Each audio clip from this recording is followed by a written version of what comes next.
sure already. I said that. I feel like I'm only a serious person. I was doing a presentation and some beer besides him, and but most likely be drinking through the whole presentation. So in a way, I want everybody to be that relaxed also. So I want everybody to most likely be trying to just relax and not be so yeah, in that way. Because everybody just, we have to all relax and I share whatever it is I've been trying to do in the last 9, 8, 10 months, or maybe not up to 10, like 9, 8, 7 months. Right. So like on the screen presently, it's just some digital literature piece, and it's just me. If I'm like now, it's say 8 months into the residency and all, and thinking about specifically what I've been thinking about and what I've been trying to, what maybe at the least maybe 80% of my attention is mostly my literatures, writings, which is specifically to say fiction writings and poetry. And in that sense, I remember when I was talking earlier in the year, I was basically saying like not like even though primarily I am a poet, but I'm not I'm not a poet who writes just to publish. I write mostly to keep in my drive and read and send them to editors, and after like 6, 7 months, I delete them. And then that's why I said that like in January or February.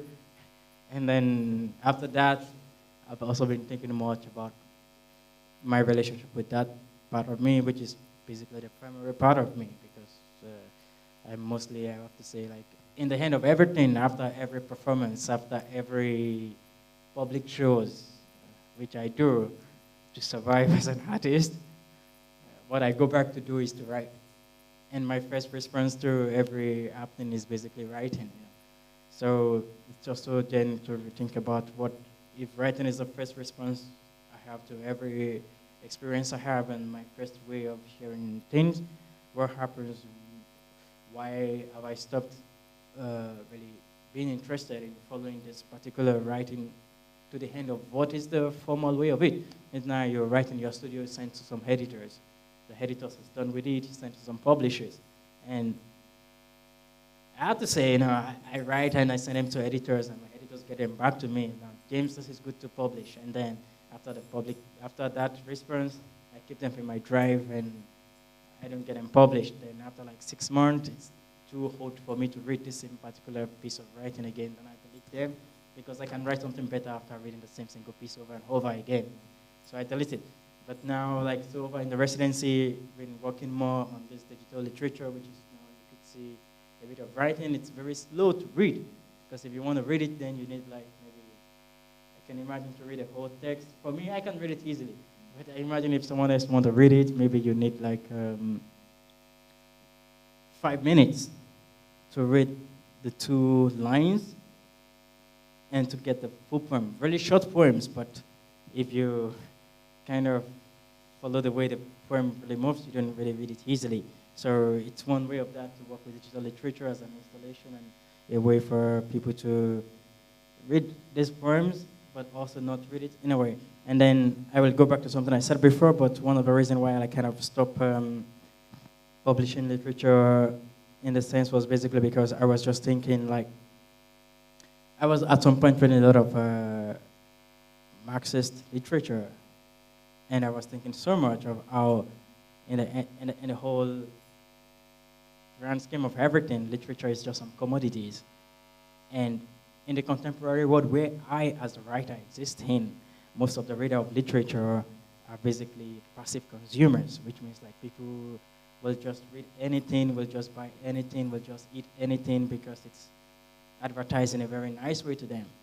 But also in a way, for me being the writer, it was just more like, if I'm the one curating what you will eat, and I know like if I write some fictions enough, if you don't care about what you eat, if I can write some literature enough, I can convince you to do what I want you to do.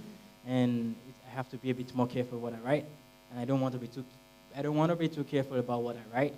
So it doesn't make sense for me to just keep writing literature if I'm not ready to do it. then I just have to stop. Like I don't want to do publishing, and now it's a bit different. So today I won't be doing like a performance in the essence of like performance art, and I won't be doing so much of reading of literature of some fiction I wrote by myself. So it will be in a way something of what I was thinking about when I was a bit tired of writing and reading. So it was more, for me, I was thinking more in the sense of when I was growing up, there's this almost stuff we have like,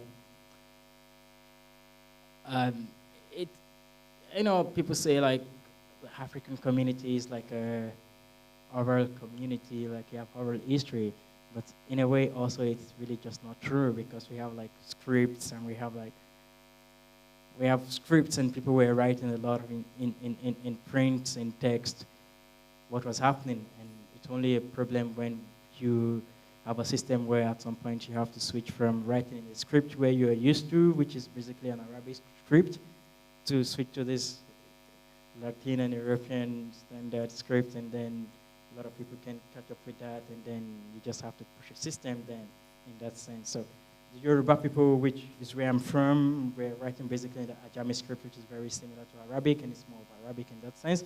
And then because we have to switch to the Latin script, most people really couldn't switch up to that because you have to go to school, and then the Hot people won't go to school. And because they know a lot, and then the society don't expect the Hot people to go to school because they know a lot, and everybody in the community go to them to learn.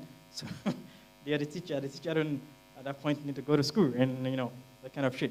So that's one of the things. Then I will also then in a moment share with you. I have to say, I'm not trying to be like I'm not trying to show you folks some perfect presentation of shit. I'm just trying to have a moment where like I just tell you what I've been doing in the past month, and also I think like this is one of the moments where like I'm not on my headset, I'm not looking so busy, even though I'm looking busy because I don't want to have space where I have to talk a lot. So I also in a moment show you pictures where I took here in Maastricht, and this which is one of them, then like I took wherever, some of that, and yeah, this one of them. This one I took just like at a conservatorium, this love on a bicycle seat, and oh no, shitty. But interesting pictures. But I have just to say also, I don't see myself as a photographer, but I always go around with my camera, and I kind of try to look in the space I walk through and the space I am much I don't try to look almost like with my, I imagine with my eyes I can see up, I can see down. I try to look almost like I can only see just a very little part of it, and this is just these little details in where I walk that I try to make pictures of, and not so really specifically the whole space. It's just very little details of what I see, and I try to make. And also this also in a way it's something I think is a feeling from my writing experience, because I said already I lived already now. I've been a performance artist maybe only 4 or 5 years, but I've been a writer for almost 10, 15 years. So most of what I do in performance art is a bit of something that fuels in from my writing experiences and the way I want to write my own fictions and poems. And this is another poem I took very close to Take 5 Bar. This is close to Take 5 Bar. And some pictures from there, and then this is really close. This is basically on the Frankenstadt. And this is on Frankenstadt. I took this, and interesting pictures. But yeah, so in a way, this is what I look about when I walk on the street, and now I live through the city in a bit. And now, away from this, I kind of have a talk. So this is a picture, I showed this in January or February, and this is basically a picture from my research in 2023 in the Lake Chad, and I won't talk about the details, but this is a picture from my research in Lake Chad. And some few weeks ago, I was working on an installation in the wood lab, and so now I have to say, I kept saying it, but I can't say it enough. Ron is not here, because I think I owe Ron a public acknowledgement and really appreciation from April. So I say big thank you to Ron from April for the show Just intensive, and then in the last 1 month, also to say thank you to Theo for making this. And I said it already like 2 weeks ago. I'm sure, like, for me, I prefer the frame like this than when it was covered. This looks like what I enjoy this more than when it was covered. But then this is not the final thing that I want for the installation, so we have to cover it up.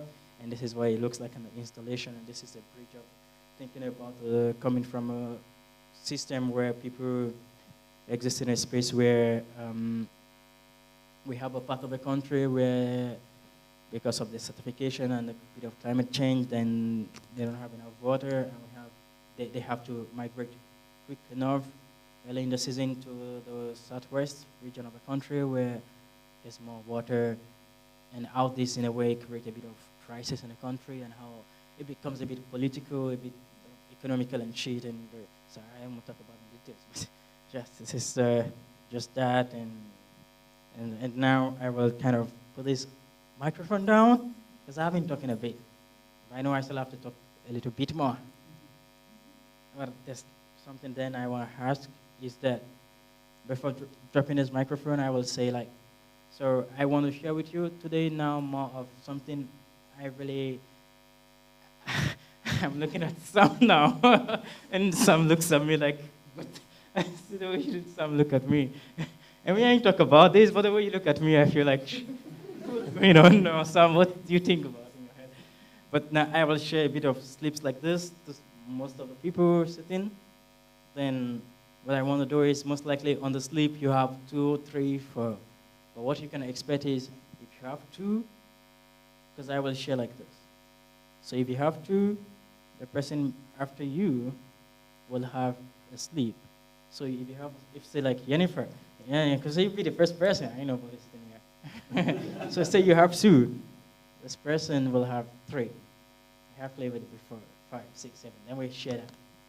And then what I just want us to do is then, if I share with you, you will read the 2, but I have the first. So I will start the reading. And I will end the reading. So this is a fiction piece. So it's just something I also, it's also like, so I also, because also now I already mentioned I write a lot, but I don't share with people and I don't try to publish them in the past years, it's like say 4 or 5 years. But I just share with you, because now I think for me in a way, and I will say it again, which I'm not sure I've said it in this gathering now. So much thanks to Heracles, because Heracles gave me a sampler to make sound, and I was working with it, and it was so interesting. And at some point, I called a friend of mine who was a sound artist. Like, I've been working with this, and this is what I'm trying to do with this. And my friend said, get something like this, and I got this. So thank you to Heracles, and it's really so great to be presented at the same time as you. My sound production right now will be bad after this moment, so no judgment, please. And also, thank you to Miriam is not here, also, but I can't see Miriam. But thank you to Miriam because also Miriam and Bruno together, because after the performance, before the performance, Bruno told me, maybe to give something, a bit of place where people understand what your performance is about. And I said, okay, I write a poem, which was the first time I wrote a poem for a performance. And then I wrote a poem, and then maybe I make it in audio. I don't want people to read while they're watching a performance. They have a header in the head, you can watch. And then I made it audio. And after that performance, Miriam told me a week after, like, this is so cool. I like the audio, it's so cool. Maybe it's something you want to work with over time. And I went back to my studio, and this is what I've been kind of trying to work with the audio. And then, so I think Miriam's comment is what I will be trying to share with you now. So it might not be perfect. Don't judge me. So that's why I say I want everybody just to enjoy, because I have some beer to drink, and I want everybody to just chill. I'm just trying to show you what I'm thinking in my head in a way I want to share my literature now with people more in spaces. Because I can say now, before I didn't want to publish, say, a chapbook, say, a poetry collection, say, a whole book of fiction. But now, in my head, I can't remember what I'm saying. Now, I can publish a whole fiction piece, because for me, I know if you have the fiction piece, the book, you only have 50% of it. It's meant to be a performance. So if I'm not on the stage performing with the audio, the fiction, the book you have with you, if you read it and you think what is in the book is enough for you to go face the world. If you come back to me and say, you wrote this in your book, I faced the world with that, and now the word is coming at me, I would say, yeah, you're so dumb because I told you it's only 50% of it. You don't have the 100%.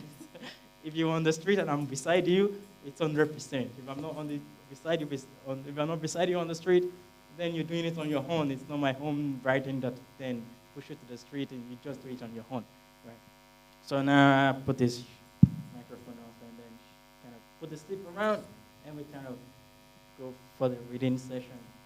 But also I have to say it's a bit dystopic literature, but in a way I can, coming from Nigeria also in a way, and also coming from Nigeria and the state of the world right now, I don't think I want to write something which is some comedy or something which is a bit, I don't want to make people feel happy. I think I want to keep people to be sad, and then we can say if you're too sad, maybe we can face the reality of what's going on, and then everybody can say, let's go fuck it, and we can go to the street some way. Shit. But that's just how I feel. No. Right. Now I put this shit off. Some people be lucky you can get the whole picture.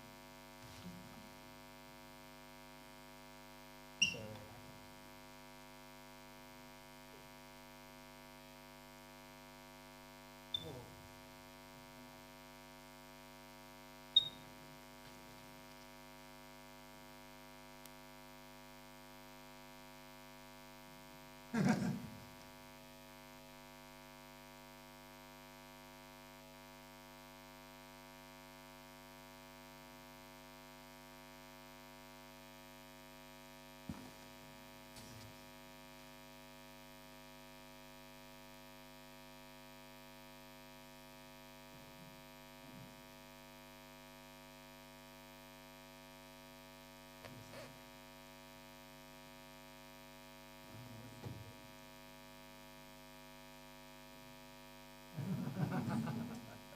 You see.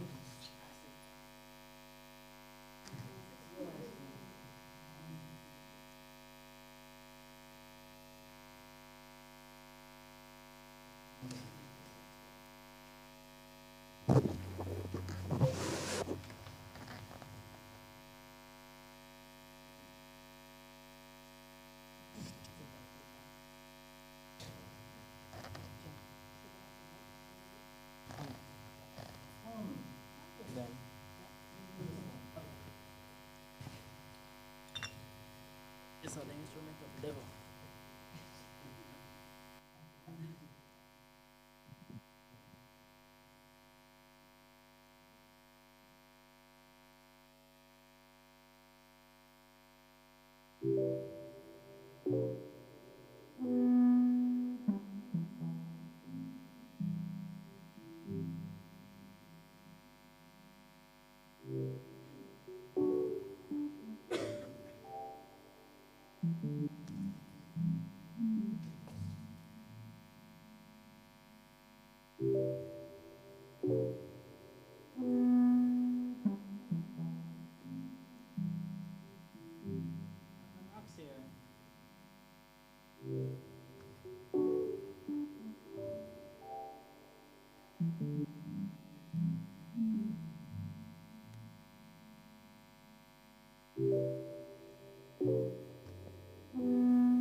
So like in the meantime, I will kind of have the fiction that we're reading on the screen, and then nobody have to turn their head. But I kind of just also want to have the space where like, like in when I was kind of this literature, my first exposure to literature, and it's more of like a grandma sitting somewhere in the night, and we all just sit around the grandma at night, and then grandma talk about the fiction. But as we grow a bit older, you just stand with some old person talking about his fiction, but you understand the person is telling the fiction wrong. So you can say, no, you're saying the story is so wrong. And then you can continue the story. And then right now it's more like I have fiction I wrote and I want to read. But I don't know what I want to read, and I want you people to read it to me because I don't know what it is I wrote actually. And also, I have to tell you also, it's also just in a way like I also just also want to listen to this story, this fiction, in a way where it's not even myself reading it, if it's not myself putting it out there, because it's what I imagine it's a way then I can share these writings with people, and I don't have to delete them after 6 months or 7 months or 9 months or a year. you know, I think I just put it like imagine I get the proper registration for a book, ISBN and all of that shit in 2022. So the only thing to do is to get a book out of the press. And I paid the press, and I told the press, like, let's kind of not push the book through anymore. Like, I think about it. I don't want to publish this poem again. Just keep them in your place. Keep the money. Just send. Don't publish my book, and I don't want to see it anywhere till I die. So now it's just a moment where I kind of want to just share this with, just to hear what people think about his writing. I mean, I know I talk with a couple of people, and I see someone looking at me again with a eye. Right, so we can start reading. Maya, you're sure I will prefer maybe the sound a bit high, My mic feels like I'm thinking about feedback, so I'm trying to keep it a bit low. So? Ja, ich habe was denken Sie? Was? Gut? Oder was? Ein bisschen. Okay, kein Problem. Wieso? Ach so.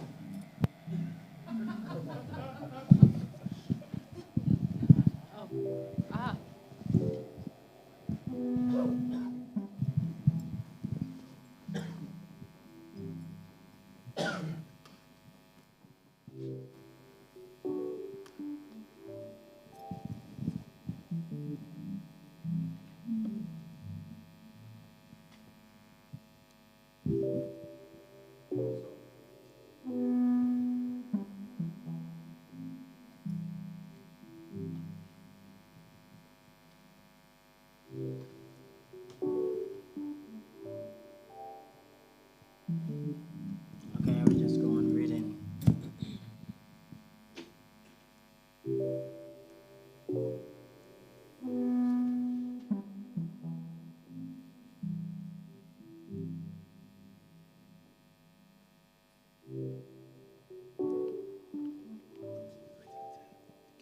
Should be soft in the sample.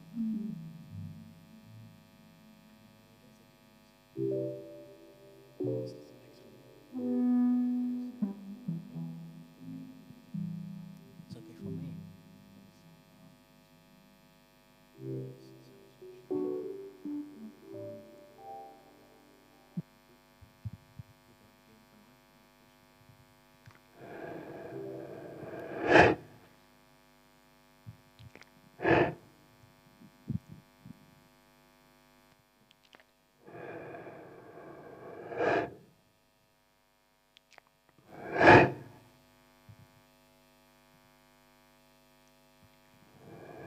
Oh, yes.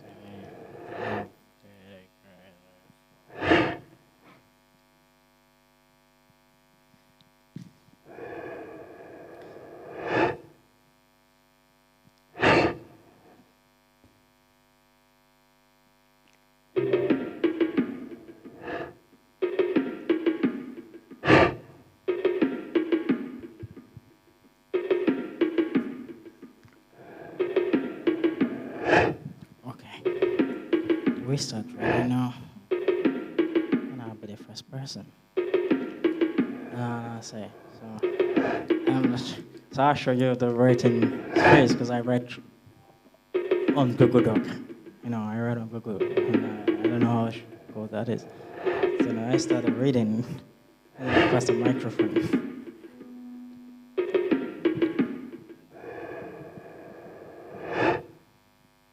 Today, we're sitting just by the fireplace.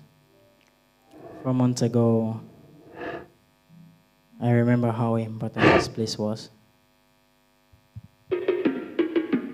The snow close to the fire melting, everyone inching closer to the fire, and from a distance we could hear the police van approaching. That was before the sun had much time outside. I'm walking a shift at the bar now, and the road that got destroyed in another act of justice by the people in the city. There's a riot in the city, it creeps through papers, into the airwaves, and even walls into the waters we drink. Like some bleach, it was all over our house.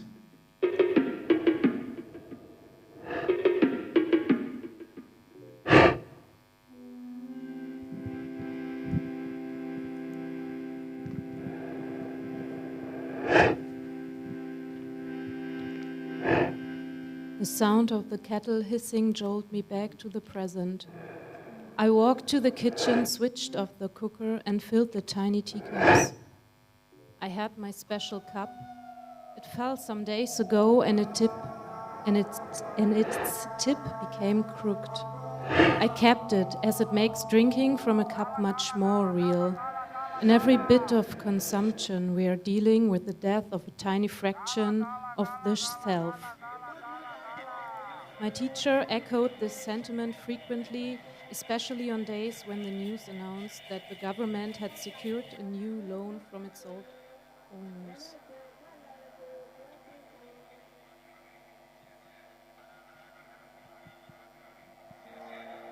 I brought the 4 cups, filled with the tea, to the fireplace. Fall met me halfway, where the speaker stood. There I left the remaining cups. The sun broke through the clouds, just the radio was had. Close to the fireplace, come back to life. Sorry for the disruption in our broadcast today. Those try to cure the position in the city were very close by. Most of our staff joined them, but now some are back, like me. Now the news. The government has approved a rotation of 5 levels of bread and jar of cheese in olive oil to be distributed each 1,000 monthly. The leader of the group on the street appreciates the people for their presence, despite the brutal gesture of people in change of their city pan.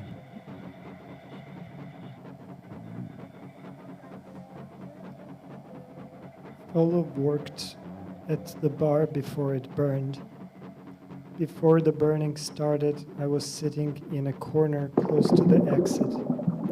There is only one exit into the bar, which also serves as an entrance for strangers who know little of the bar. I could see the whole room beyond the heavy fog of smoke between me and every other person. Polo was behind the bar, mixing some ice cubes and lime. A man on his way home from the factory had stopped by, and there was a group of boys laughing and recounting how much of their lives they had discarded behind the desk.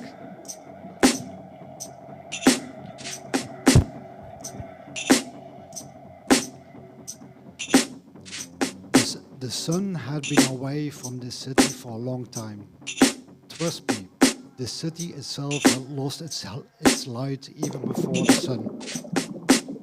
The waterfalls were the first to leave, then the streams. At first they advised us to harvest all the belly-up fish and store them. But there were too many. The whole city smelled of rot. One time, I was at the employment bureau. When I opened the door, I couldn't distinguish which rot filled the air. Was it something I carried with me, or did they have so much wood here that it outperformed smell in the city?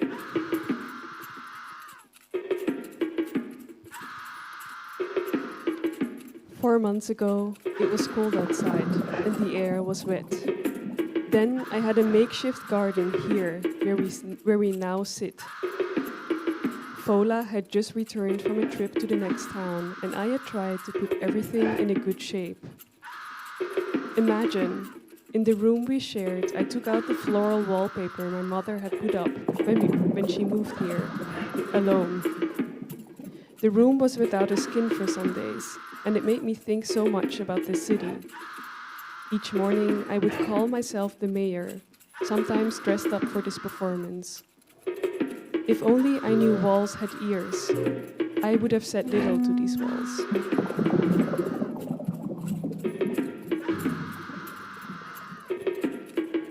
Okay, we need to get some groceries. There is nothing to cook. Fola said as he walking into the house, we had used it. He retraced the jar holding house and the wicks goes away from the fridge top. As I walked to the table to count the coins, Fola's head hit the kitchen door frame. He screamed, and it scared me so much that the jar fell. The coins clattered, hurrying to hide.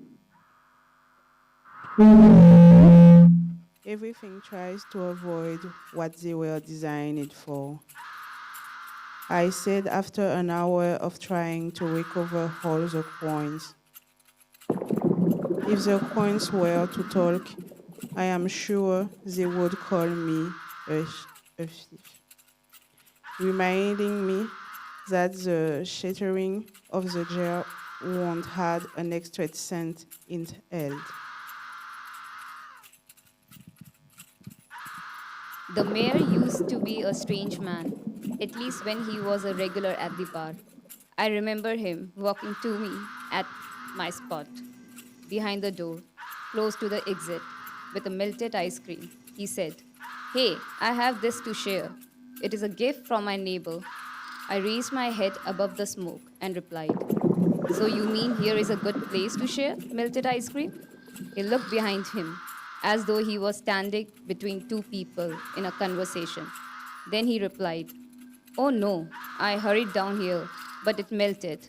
I said a prayer while running here that time should stop. When I saw my worker leaving the factory, I remember I had to pay them. So I prayed that time wouldn't stop." Well, in the heat of these days we live in, the factory workers would have appreciated it. The ice cream dripped on the floor. A fly perched on the mayor's finger. Another sat gracefully on his lip for some moment, then disappeared into the smoke-filled room. At the grocery store, I stand outside, and the shelves look like as they have always been filled. Paula went in, and I wait with many people outside. A few meters away, under a cashew tree, a few people gathered. I saw them place a sack beside the trunk of a fallen tree. The grocery store is located on a street with glass houses, and the district office is after the tree before the police barricade. On way of feeling alive in throwing stones, even if it's into the market, where I could hit your mother. I called Ofola to be quick. No need to say that something was brewing. Now, this was 4 months ago. Should you not tell them about the city? Fola said as he bent over to read the few texts I written. I moved here some years ago. I was 19. I was quite in the clouds. In the morning, there is a train that heads out of the city at 6 a.m.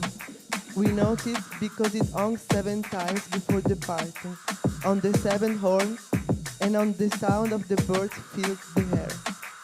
The city is small enough to go around twice in an hour. There is a mine just after the waterfall. I worked there for 3 years. In the first 6 months, they paid me to bring the coal to the loading area where the train tracks end. It's a slow city, and somehow it holds the heartbeat of the nation in its palm. One Saturday morning, I went into the mine. Then I fell into a long sleep, so long that when I woke up, 2 years had passed. I was lucky, even Fola admitted that.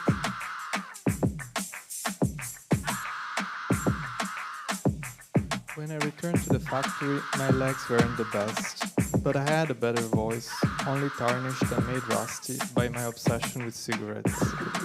I remember my teacher finding us gathered in the playground and screaming, "Cigarettes are only death that doesn't kill quickly," as she continued on her way home.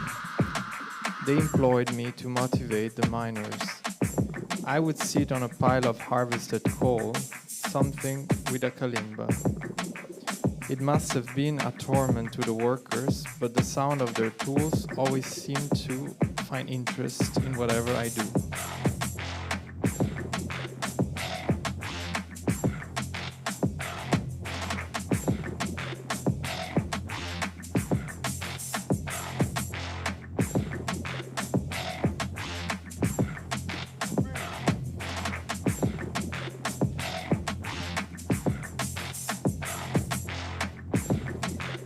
The time in the mine became a routine, and we only lived once we all gathered in the evening at the bar. There we would talk about the coal on-handed departures, about the train waiting for the day to break and how it keeps everyone awake after its departure. "It is haunting," said a man. "My son has been suffering from the honking of the train." I added that it became even more haunting now that I'm out of the hospital. While in the hospital, dead to the world, it was the only thing I had in those 2 dark, silent, and still years.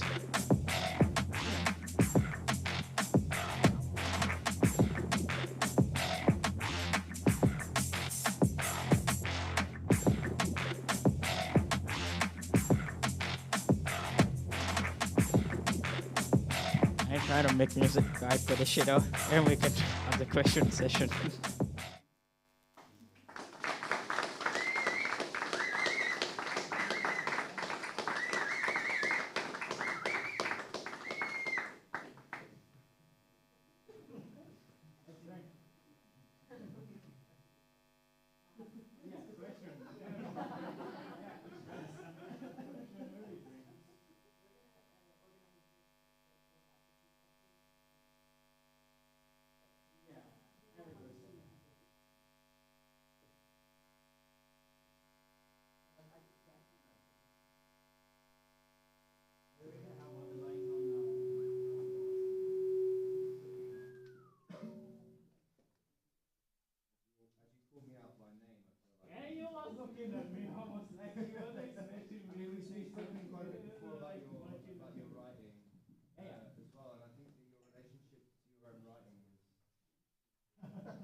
Still not. Oh yeah.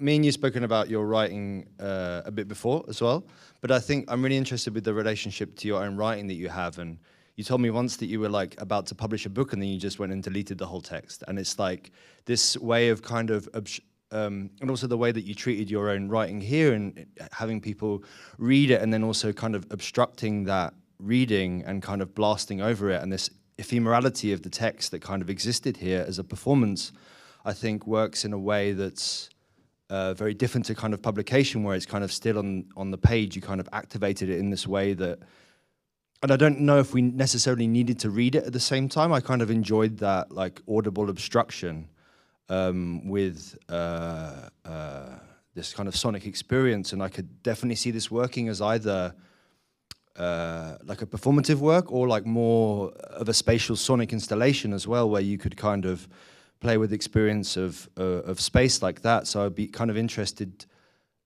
if you kind of see this as the outcome of the work as you'd like to see, like always to kind of, when showing your text in this way, to kind of involve other people in it, or whether this is kind of a working process for you in kind of finding the right realm for the text to kind of exist in. Because I kind of, yeah, I find this way of kind of obstructing yourself and also wanting to kind of get the text out there to be this very interesting tension. And I think this way of kind of showing it gives that tension some space as well. Yeah.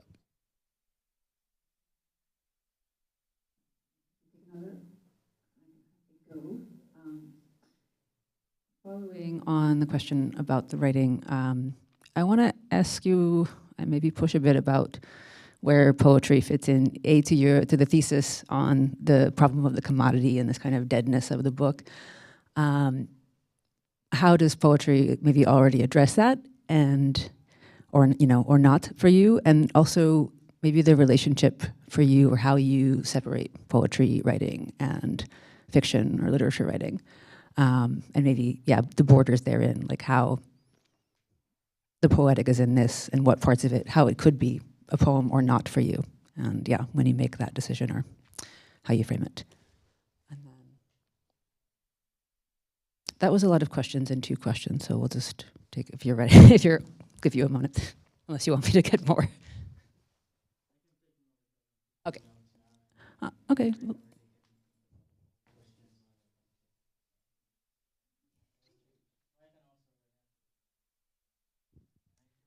Yeah, go for it.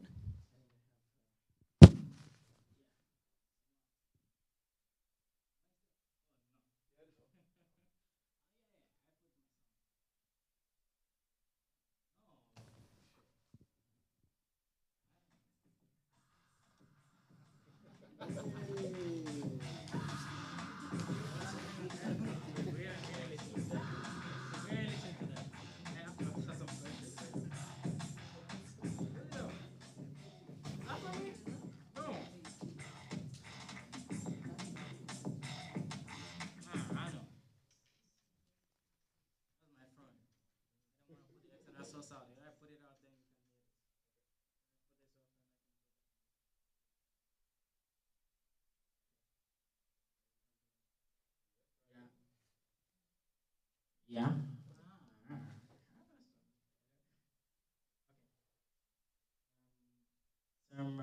First, I also want to say thank you so much, Samuel. No, I got a conversation with you.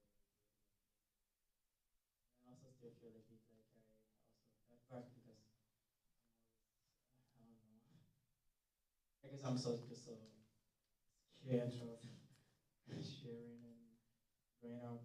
But I look at the question you asked, and basically what I try to do, so I am sure in my head what I'm thinking about is what the question you asked is basically about publishing and then text in publishing, and also now working with sound, and how I kind of feel about that, and how that kind of relate with my writing, is just something about that idea, yeah? So I think basically in a way, something I kind of think about like with it is, I think first,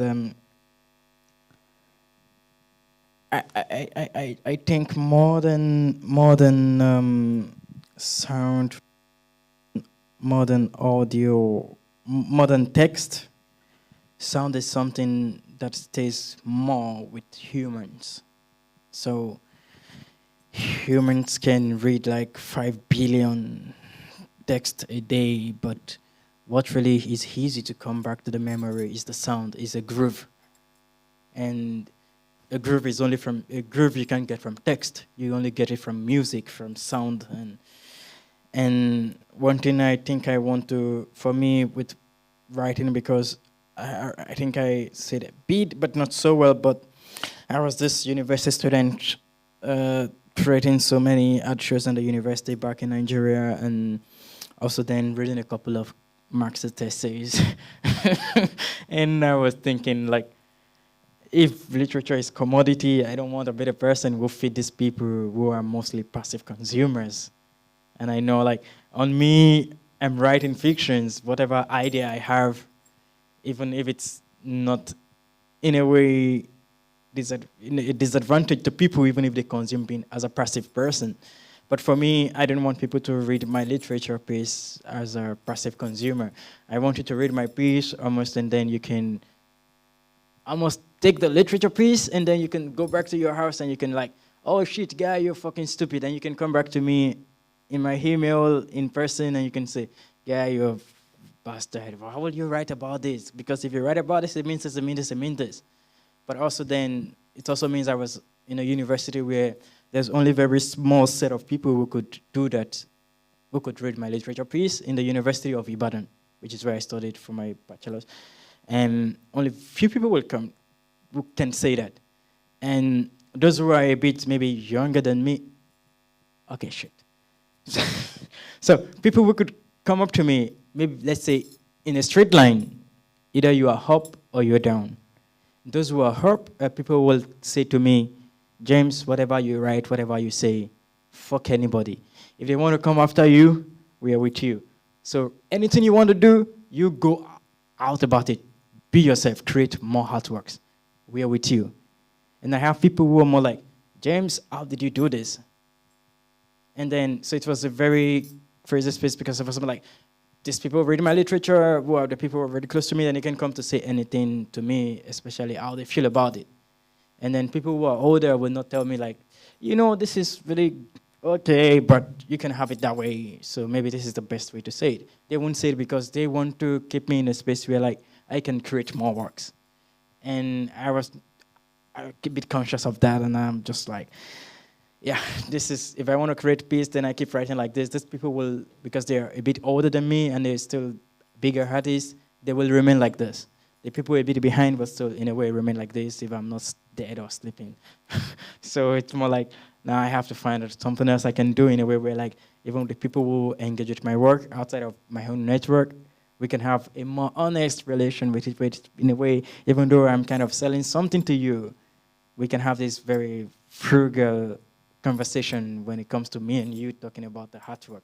And it's in a way like publishing wasn't working for me because I didn't want someone sitting back in their house reading like some collection of some chapbooks, some poetry collections, and they assume like me writing this means this is what I think about the world, or this is, because I also imagine like, I mean, you know, I was telling you like fictions I wrote like 3 years ago, some I look at them and I feel so stupid because I'm like, shit, this is so cheesy. You write this now, no?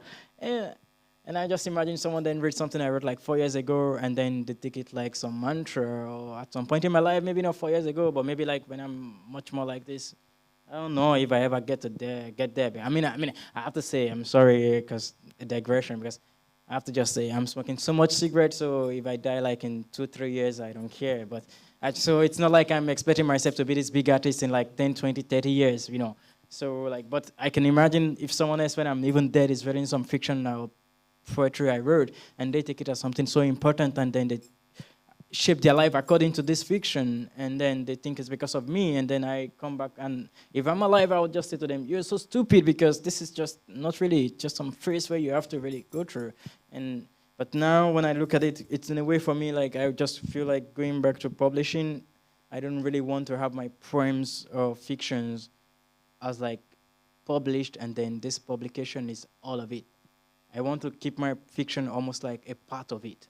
So you have if I even publish a book of fiction or poetry, it's just like 50 or 40 or 30% of it. So each chapter of it, you have to be at a performance, maybe where I'm making the sound for it. Then I have the sound, I'm reading, people reading along, I can make the sound to it. After it, we can drink, smoke cigarette, drink alcohol, whatever, and we can talk in person. This is the kind of space I want to have for my own I don't want to have a book where someone can buy the book like 5,000 kilometers away. We never see each other. If you buy the book, it's okay for me. But if you want to have a 100% understanding of what the book is, then we have to, at some point, be together, where we could not only, because for me also, it's not really about what work I create. It's really about the process. And it's why, like, I think I said, like, for me, like, even installations, I had these installations like 2 weeks ago, and then for me, I don't want to finish the installation. I want to keep it with a frame because I think the process is better than the head. And I remember I was talking to Raphael about that, and Raphael's like, you know, you don't like, you said you don't want to finish this, but I want to finish up the work, you know. But I prefer the process, and I think I want to keep this, even, so for me, when a book is even published, I want to keep it even almost in the process. So the part of it is then when we have a session where we could read together, I can make the sound, I can be there with people who have the book, and then we can talk about the book and what I read about it, and even maybe, you know, like right now I've wrote about this kind of dystopic description of a society with all this shit going down, and it's basically just a bit of looking at the society now and also putting a bit of my own personal experience, because now you're reading it and I'm sure someone read like K, let's go get some groceries. But before, and then people don't notice that, but like mostly my friends back home call me Coyote, and then a way to shorten that is K. But I'm sure, like, I know when Salad read it, it was James. So it was more James, and that's part is James. I also kind of like, it's fiction, but I also kind of put myself in it, because I don't try to put myself out of the fiction, I put myself also in it, so it's more of like a bit, this creative non-fiction, but honestly it's fiction. I just put a bit of myself in it, and I think I answered a bit of that. And I'm sure I answered Rachel's question with that answering also already. No, I wouldn't say no. What? Reflection on poetry, which writing for...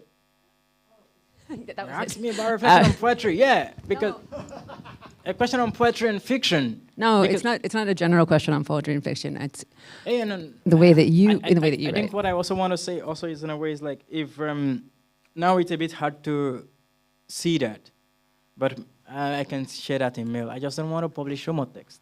I don't want to print so much text like this, you know. But also, if you read through each section of it, while you read it, you realize it's a very non-linear literature. Mm-hmm. It's very poetic, and it's really, I said it, dystopic. So it's basically trying to write a fiction as a poet. And it's really much descriptive in a way, trying to use the shortest word I can, trying to use a very short sentence. And yeah. Yeah, it's clear that you're trying, or that you're messing with time. Your whole thing is messing with time, or like altering time in different ways. Because no, also, with time also is like, for me, my understanding of time is precisely not what we understand as time. No. Otherwise, if I think the academy sent to me in my email like, James, you have a presentation Wednesday evening, then you can expect me to get here maybe 10 p.m. Yeah, that's kind of my understanding, and the way my people understand of time. Because for us, time is not really it's like, it's not a wristwatch, it's more of a moment of, if you say it's evening, I know it is when everybody is relaxed enough to engage in other things that is not really particular to what they want to do in their everyday life. It's more the routine of a day.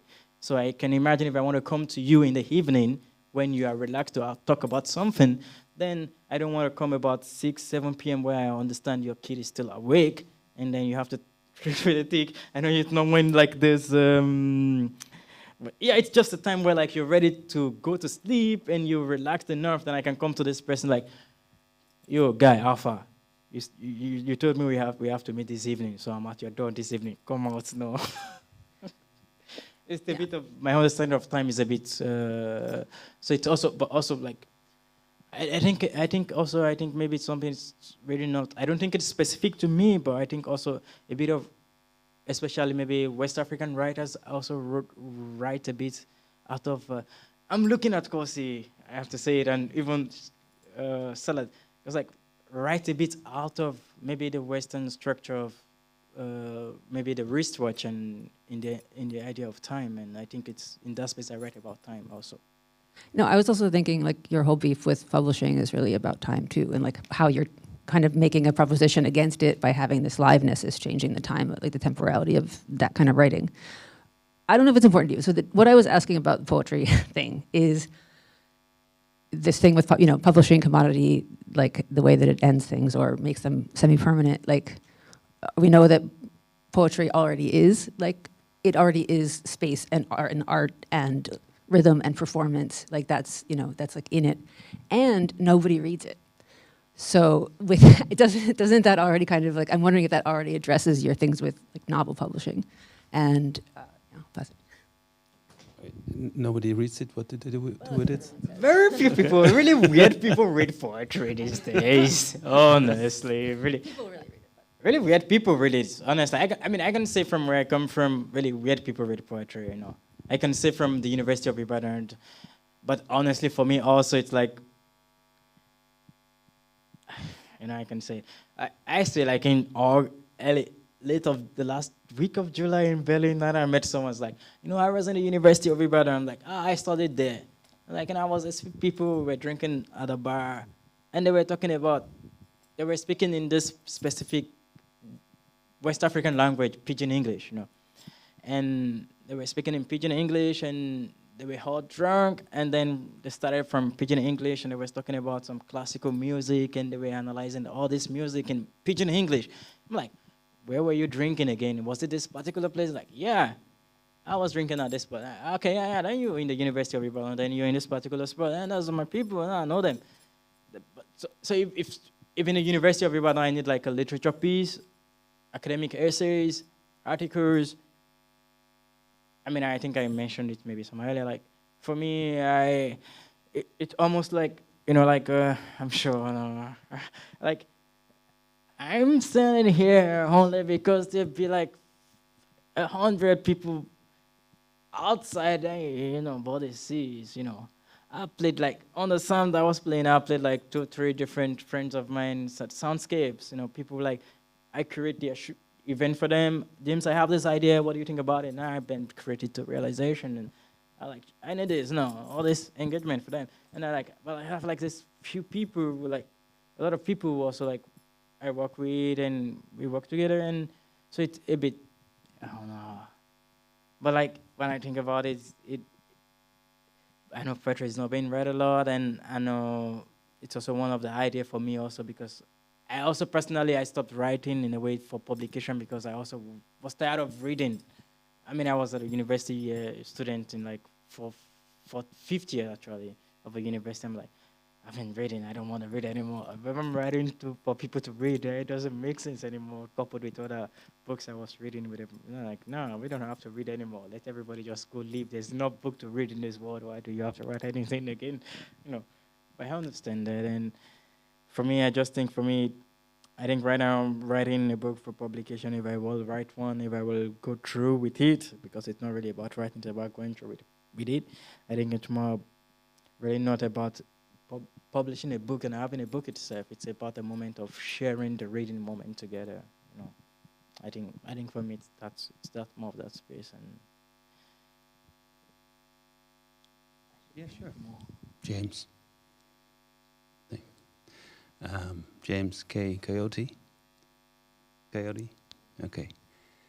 And I think maybe publishing is just a small part of the whole thing, no? I mean, there's the sharing, as you say, the reading, or the relationship that you have with your book. I was just asking that the story that you've written down, which you say is a fiction, is it poetry for you because it doesn't have a beginning and an end? Are these fragments? Are you writing in fragments? But they do have a line somewhere because it's dystopian. It can happen. I mean, yeah, like I mean, this is like 1,500 or maybe 1,700 words of fiction, which is just like yeah. It's just like maybe the first draft. Maybe say the second draft of a fiction piece. And primarily for me, when I write fictions, they're really non-linear, and I try to lean more into the dreamscape, because I think more with fiction, it's easier to allow people to think in the same mindset as you're thinking. Yeah. Especially if it's linear. But if you, for me, I feel like if I write more in a non-linear pattern, then it's almost more of a way of trying to leave the reader out of the writing, and almost like the reader is trying to catch up with what is going on in the writing, and for me, that also allows the space to, in a way, not specifically write in a way more like, this is what it is. It gives them the space to allow people to almost like go back, go almost like this time traveling, and in that space of people saying, now you're reading about right now, then you go to the next paragraph, you're reading about 5-6 months ago, 2 years ago. And then for me, I think that in a way allow people almost in their own personal experience of life, when someone is reading, this is 2 years ago, it allows them, the brain in a way to go like 2 years ago, and then the brain try to almost, where was I 2 years ago? And then from that position, relate to what is being read at the moment. And it's this a bit slow way of trying to imagine people can, to just like bounce people in a way, like almost like if you juggle people away from left to right over time, people don't know where is left and where is right again. They just imagine they're just like in motion every time, and it just blurs the distance between left and right. And it's what I'm trying to do with the fiction. But with poetry, I was telling that to Bianca, it's more like, it's more reason why I don't really enjoy poetry so much anymore, because it's so almost like just stating out there what I'm experiencing and what I think of the word. But with fiction, it's different, because I have the space to bounce people back and forth, and I can hide a bit in that process, because right now nobody really sees my position of whatever it is I've written, except you could say James wrote this fictional piece, and that's James writing. But my position on it, if you come to me and say, James, this is your position, I could say, well, I was just writing a fiction. But if it was poetry I'm sharing right now, I have no way to hide it, because it will be so much. I mean, I'm sure like maybe those who read could already notice there's a lot of I